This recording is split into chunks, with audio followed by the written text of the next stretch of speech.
Security, escort this gentleman out, please. Come on, Soda Pop, let's go. You know, Jeff, I'm sure you all do, County Commissioner running for Senate in District 25, and he's here to give us a little information.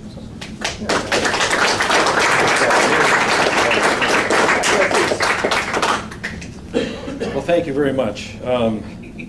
You know, I don't normally do it, but I wrote myself notes today because otherwise I'd have to go on for 3 or 4 hours like Fidel Castro.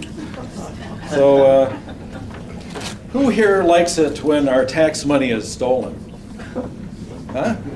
Nobody? What about when we harass people on the basis of their gender? Is that good? Who likes political cover-ups? None of you? Well, I guess I'm with the right group. So I tell you, you know, it's just difficult to pick a few specific items to complain about. I'm running for District 25 Senate, which is kind of all the way around Sioux Falls, all the way through Minnehaha County, from eastern Sioux Falls, where I live, down to Valley Springs, Garrettson, Sherman, Del Rapids, Baltic, Colton, Lyons. It's a big district. These people have voted for me in the past. I've been elected 3 times as a county commissioner, and so they know my name. I think I have a decent chance. My opponent was appointed 3 years ago and ran unopposed 2 years ago, and so she's not been in the fray previously. You know, Donald Trump has done a little bit to coarsen our political dialogue, and I might use some Trumpisms as we go forward here. My opponent sponsored a bill in the legislature to protect the payday loan people from the initiated measure brought by citizen petition. I would not go that way. I believe in not only the right to petition, but I also believe that the devastation brought on our community is one of the reasons, by the payday loan industry, is one of the reasons our crime rate is going up in Minnehaha County. She twice voted against the governor's bill to increase teacher pay, even though Governor Dugard appointed her to the job. She voted against his bill. I would not vote against that bill. She voted for the transgender bathroom bill. I would not have voted for the transgender bathroom bill. I mean, what a ridiculous thing. It's not an issue anywhere in our state, but they jump on it because it's red meat for the folks that they want to enrage. She supported every anti-abortion bill that's come to the legislature. You all know that I am pro-choice. You know that I will stand up for a woman's right to choose. She's an opponent of the governor's plan to expand Medicaid.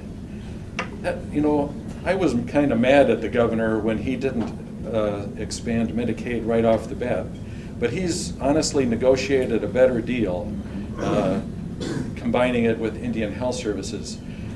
You know, it's quite possible that many folks have prematurely passed away because of the failure to expand Medicaid, but let's get her done now. She is opposed to it. And I can tell you, as a county commissioner, it's costing Minnehaha County, our property taxpayers, near $1 million a year. You know, if you don't like Obamacare and all that stuff, then just go ahead and pay higher property taxes. It's fine. And she, you know, the Republican caucus is closed. They kicked one of their own, former Speaker of the House, Lee Schoenbeck, they kicked him out. Guess who barred the door? Chris Langer, my opponent. Well, you know, I could be irritated, but honestly, I'm pissed off. We need to do better. We can do better. You know, there's only a couple things on my website, only a couple things I mentioned in my card.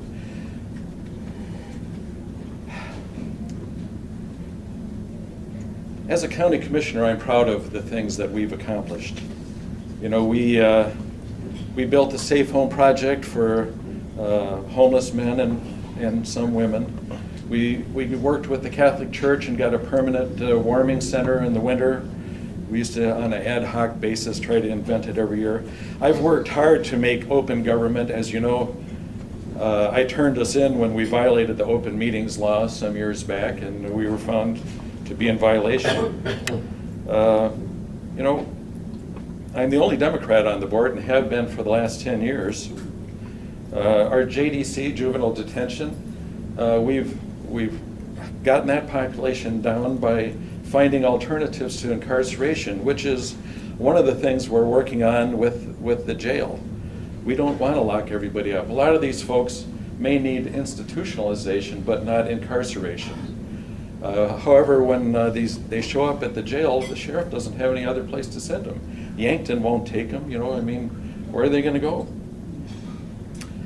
But I think one of my favorite parts is the budget process, which we've changed since I got on there. It used to be that if you wanted another employee or you wanted a car, they would make you come in and explain why. And I wanted every single line on our budget to be examined. And my fellow commissioners, Carol Tweed and Hayek, they said, why do that? We trust our department heads. And I said, well, you know, Ronald Reagan said, trust but verify. And you know what? They said, oh, you should become a Republican. But the fact is that the people in Pierre that we trusted to verify with Gear Up and with the EB5, they didn't verify. They stole the money, and they left dead bodies behind. I'm irritated. We can do better. Our legislature needs to be able to subpoena witnesses and swear them in. That cover-up they did on the EB5 thing, you know, you look at our Attorney General, who, when it was politically expedient, now that he's running for governor, politically expedient, decided to indict Yoke Bolin. When crooked Mike Rounds was running for the U.S. Senate, he couldn't do it. He didn't do it. He abdicated his responsibility. And the legislature, they whitewashed it. Well, they might whitewash it when I'm there too, but they'll have to bar the door. They'll have to keep me out because I'll raise heck. I didn't want to say anything stronger.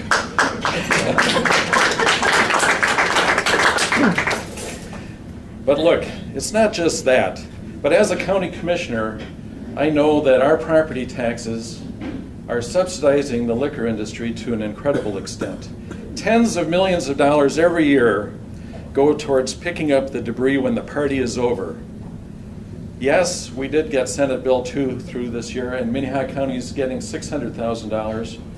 But property taxpayers are paying, I estimate, more than $10 million a year to cover the costs of incarcerating people. As a drinker who prefers single malt scotch, I am willing to pay my share. I also like craft beers, etc. But you know what? I don't drink a fifth of scotch a day. And anymore, I don't drink hardly any beer. I'm trying to lose weight. Those of you that know me, I'm down about 48 pounds. Not that maybe it's 48.2. My wife says, why do you weigh every day? I said, well, you know, I don't know. In any case, I think the taxes on alcohol should go up. The taxes on property should stay the same or go down.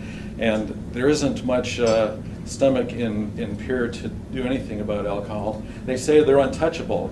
They used to say that about Social Security. But why should alcohol be untouched? Why should we subsidize it with our property tax? Well, thirdly, I guess I'm going to say something which sounds a little odd, but I want to help our governor succeed. I want to help Governor Dugard get Medicaid expansion. When he's right, he deserves to be supported. You know, I never voted for George W. Bush, but I didn't do everything I could to make sure he was a failure, unlike our federal Congress with Barack Obama. You know, do everything you can to make sure he fails and then complain about it that he didn't do better. Well, it's in my interest to have George W. Bush succeed when he's my president. It's in our interest to have Governor Dugard succeed when he's our governor. And, he's only there for another 2 years. We'll see how that goes. But we need to do better and work across that aisle.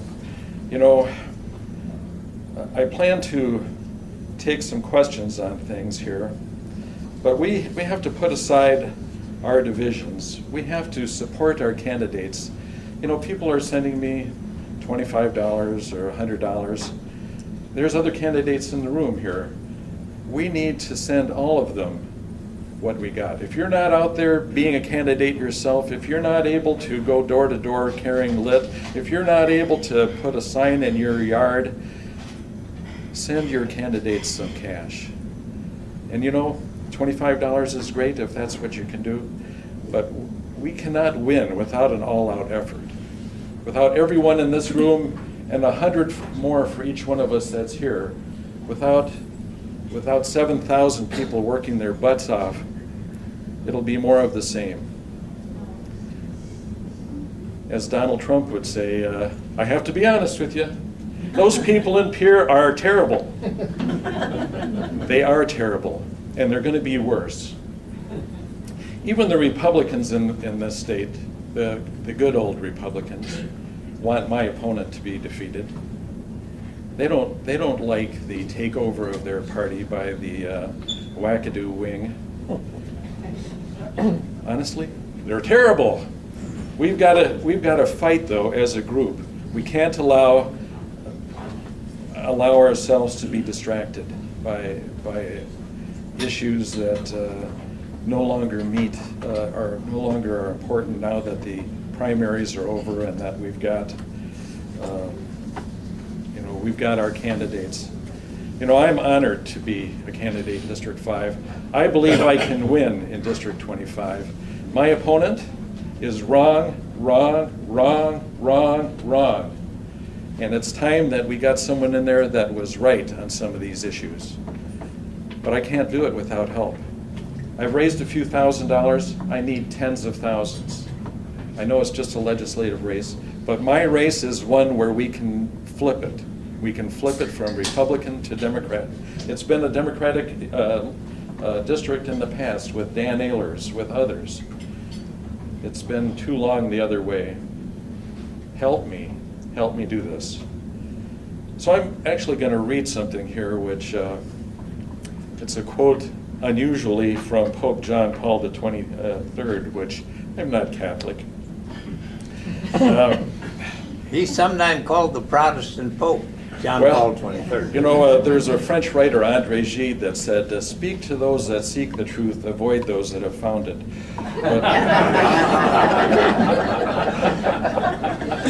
In any case, this quote, consult not your fears, but your hopes and your dreams. Think not about your frustrations, but about your unfulfilled potential. Concern yourself not with what we have tried and failed in, but what it is still possible to do. Now is the time to put aside past and present setbacks and failures and look with confidence to a new day called tomorrow. Anyway, we can win. Let's pull together. Let's everyone give what they can. As Karl Marx said, from each according to their abilities, to each according to their needs. Not everybody can run for office. Not everybody should, maybe. But we can each do our part, and with your help, many of us will win.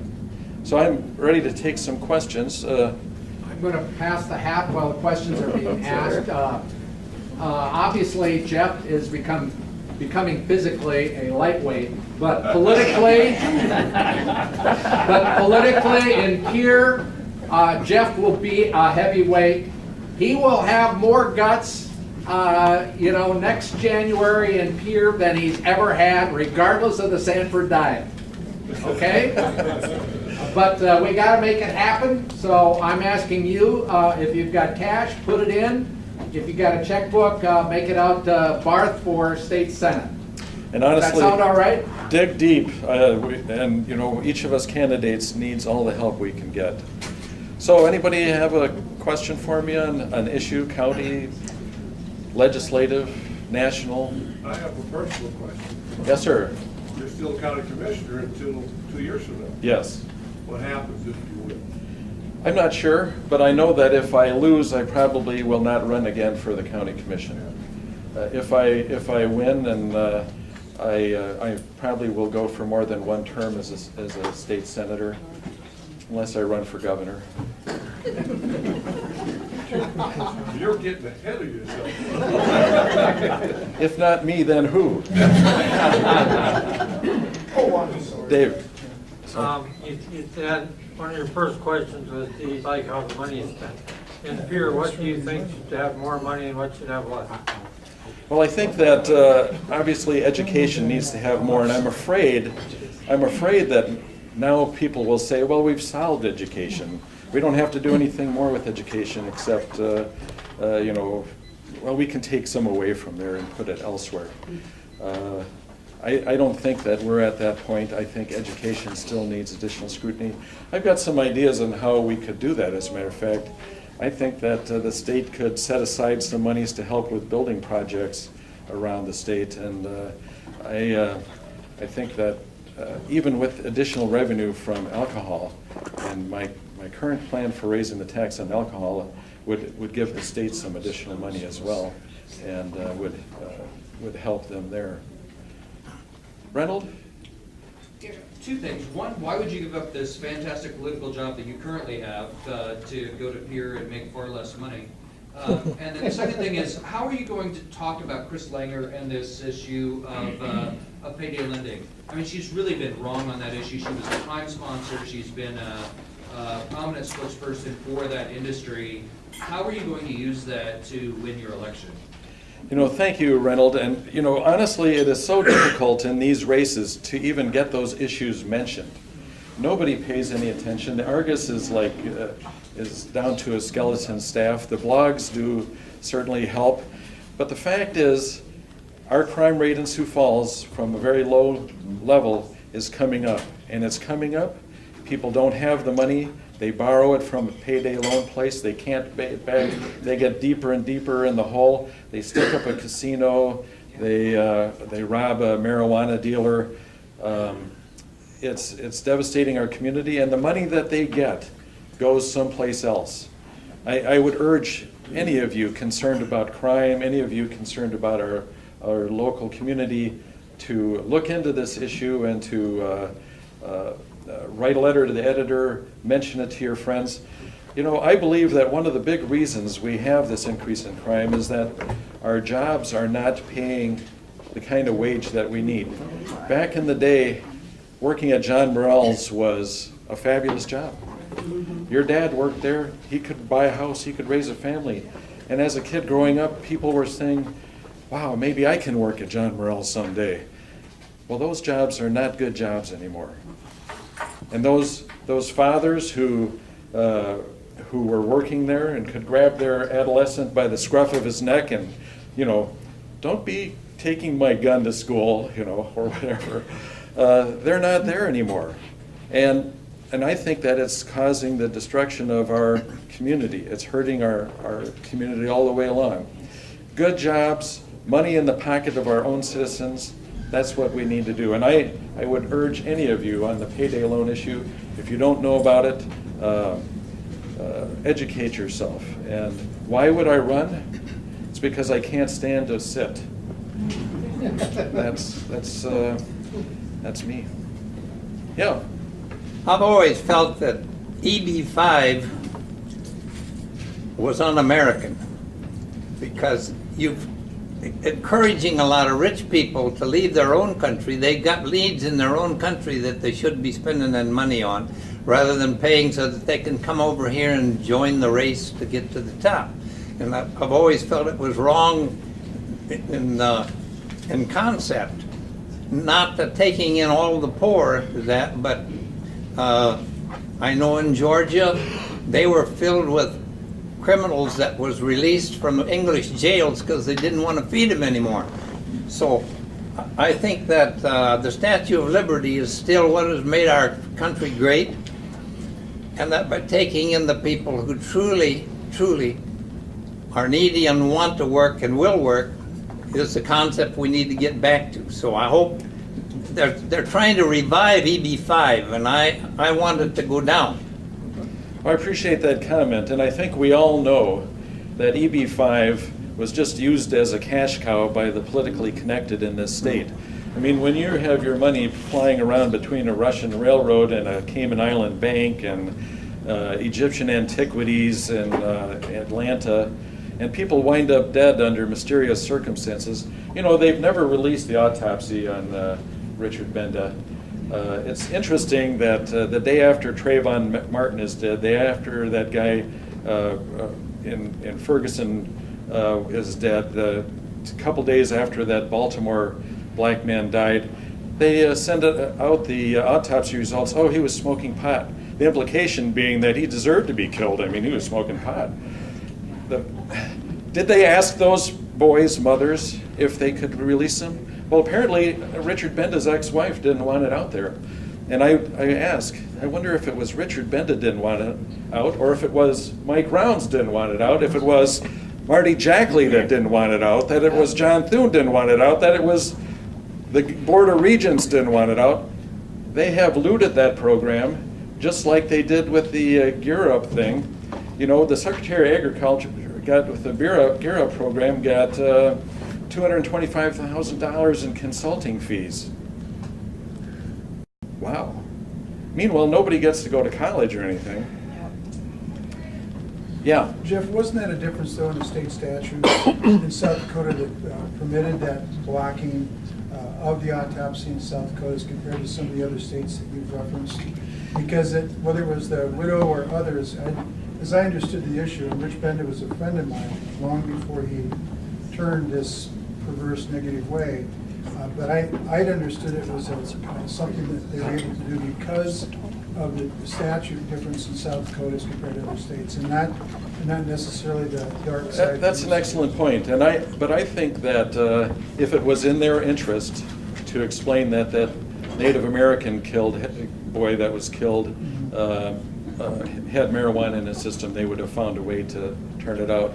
And you know, the unusual manner of his passing, Richard Benda's passing, I think leaves suspicion. And you know, certainly if I find that that's a legislative roadblock, I would be glad to suggest modifying it.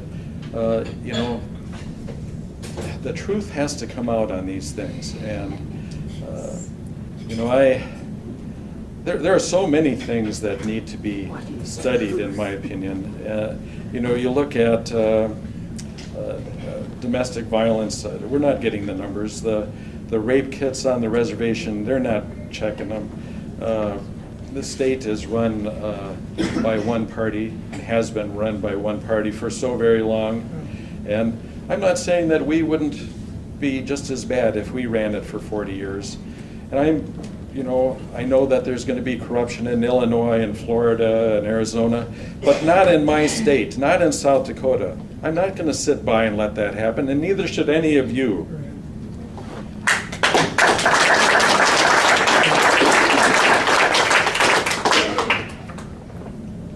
Well, yeah. One general question. I'm Bill Stevens. I finally moved to Sioux Falls after intending to for a decade. But the last 2 years getting ready for it, I've survived somehow. All these years in Pierre and Hughes County as an active Democrat in a predominantly Republican state, county, and city, and it gives me some relief to be able to be here today, great relief.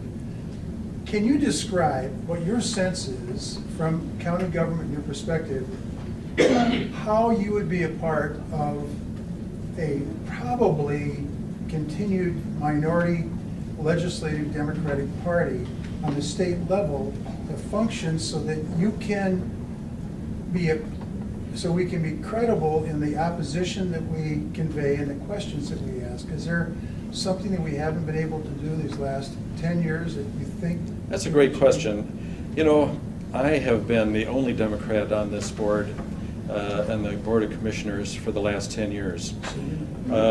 Before that, there were 4 years where they were all Republicans. And before that, the only Democrat on the board is sitting right there, Mike O'Connor. He was the only Democrat on the board when he was on there. And I can tell you a tale about him being on there and me being a candidate, because I ran and I lost, and then I ran 4 years later and I won. But you know, I came up with an idea that going to those meetings, they did not start their meetings with the Pledge of Allegiance. Okay.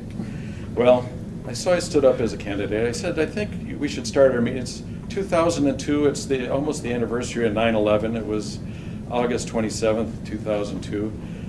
The anniversary almost of 9/11. Our troops are fighting in Afghanistan. I said, maybe we ought to start our meetings with the pledge. And Mike O'Connor, Marine, once a Marine, always a Marine, isn't that right? All right. Anyway, he made a motion to start the meeting with the Pledge of Allegiance. It died for lack of a second. None of the 4 Republicans could support it. John Peckus, Jim Sweep, Carol Tweet, and Bob Colby.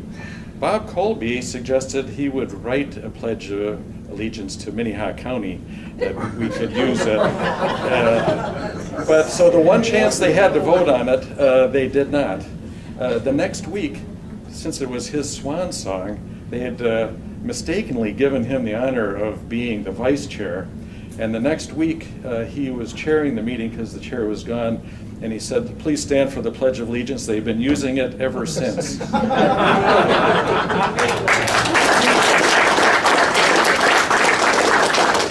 But going back to it, I'm accustomed to working with Republicans. I've been there, and there are changing alliances that happen on this issue and that. And you know, there's a guy with the Family Heritage Alliance, Dale Barcher, who's out there in Pierre. He's from Rapid, but they're very conservative guys. He agrees with me on alcohol tax, for example. And I think that there are some chances where you can find enough folks that agree with you on an issue. I don't believe that Arch Beal, who owns the Budweiser distributorship, is going to go our way. On the other hand, is it really ethical for him to vote to favor his personal business? I don't think so. But our ethics laws are so poor. And Marty Jackley likes to point out that Mark Mickelson passed a bill to loosen the ethics requirements and the conflict of interest things. And why is that? It's because he might be Marty's opponent. He will be. Yeah, and so might Kristi Noem, and so might I. Jim? You gotta remember that the Pledge of Allegiance was written by socialists. Secondly, conservatives could never say it because it's one nation, indivisible. And most conservatives have forgotten all about the Civil War. They think states are sovereign. They think there are 50 sovereign states. The United States is not indivisible. So you're asking them. That's a huge thing to ask of a poor conservative. And to think that you just ramrodded that into Yes, I'm in a meeting. Who's this? I got to say that when I hear Rick Perry from Texas talk about secession from the United Not States, taking your call now. I wonder, has he never said the Pledge of Allegiance? All his years, he's been governor and all that stuff, he's never said the Pledge of Allegiance? Maybe he was lying. Well, they swore an oath to uphold the Constitution of the United States. They're liars. I have to say, honestly, they're terrible people. Terrible. Everyone knows it. They're terrible. That's a lot for them to memorize. Well, you don't have to memorize the whole thing, but you know, when you think about the pledge, with liberty and justice for all. That's what we're here for, liberty and justice for all. Let's make it happen, people. Any other questions? Otherwise, someone else can answer. Y'all come back now. Here. What kind of morons run this outfit?